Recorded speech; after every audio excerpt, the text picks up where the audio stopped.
कंगना जी अब सिर्फ एक फिल्मी अदाकारा नहीं है, कंगना जी अब एक चुनी हुई सांसद हैं, इसलिए जब वो जो कुछ कहती हैं उनको थोड़ी जिम्मेदारी से कहना चाहिए। पहले उन्होंने किसानों को अपशब्द कहे, फिर उन्होंने कहा मैं आरक्षण में बिल्कुल यकीन नहीं करती, आरक्षण खत्म हो जाना चाहिए।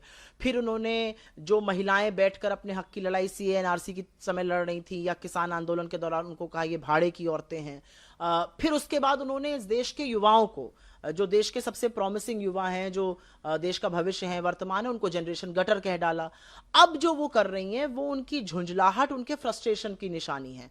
आपकी साथी कलाकार हैं, आपकी इंडस्ट्री से ये लड़कियां आती हैं, ये भी होनहार हैं, आप भी बड़ी अच्छी अदाकार, आप भी बड़ी होनहार अदाकारा हैं।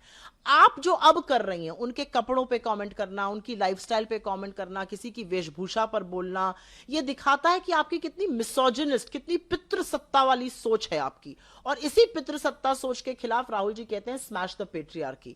आप ये काम अभी तक आदमी कर रहे थे तो बुरा लगता था और इसके खिलाफ हम खड़े थे।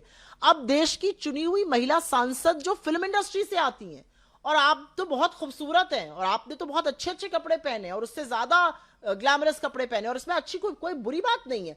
आप अपने साथी कलाकारों के खिलाफ इस तरह की तीखा टिप्पणी, कितनी कितनी नेगेटिव, कितनी मिसोजिनिस्ट, कितनी पितृसत्ता, कितनी पेट्रियार्कल सोच है कि एक महिला हो के आप दूसरी महिला के कपड़ों पर छिटाकशी कर रही हैं, किसी की लाइफस्टाइल पे आप कुछ बोल रही हैं। मुझे लगता है ये उनका फ्रस्ट्रेशन है। बहुत बेचारी नोटिस होना चाहती हैं बीजेपी में, लेकिन उलझुल बयान देती हैं तो बीजेपी को भी लगता होगा गलत कर दिया सदन में लाकर, और फटकार सुनते हैं पढ़ती रहती है तो शायद पता नहीं।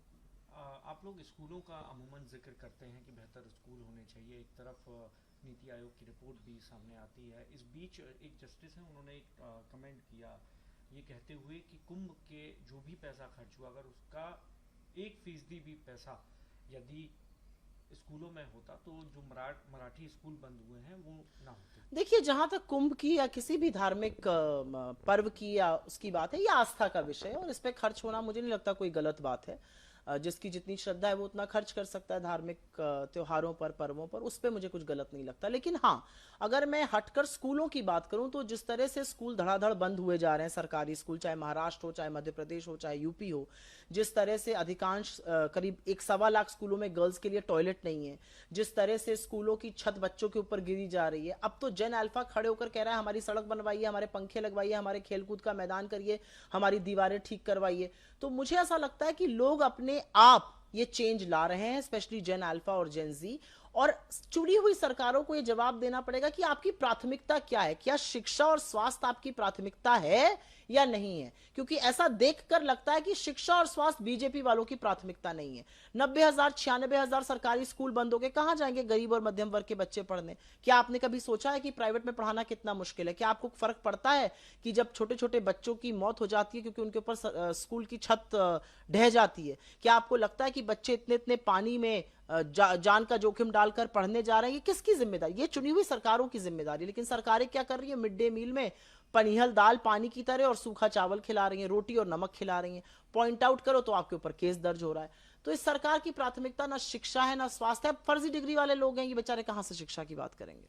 अजीत डोभाल के चीन दौरे से आपको लगता है देश को कुछ हासिल होगा? अजीत डोभाल ने बड़े तमाम दौरे किए हैं, इससे पहले देश को क्या हासिल हुआ है?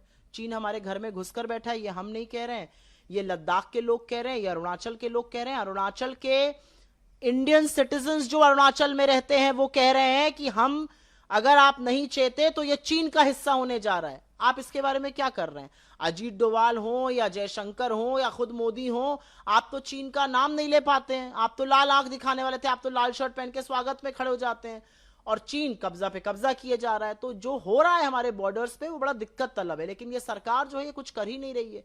डरते हैं नरेंद्र मोदी, चीन का नाम नहीं ले पाते, तो अजीत डोभाल या कोई भी चला जाए उससे क्या फर्क पड़ने वाला है?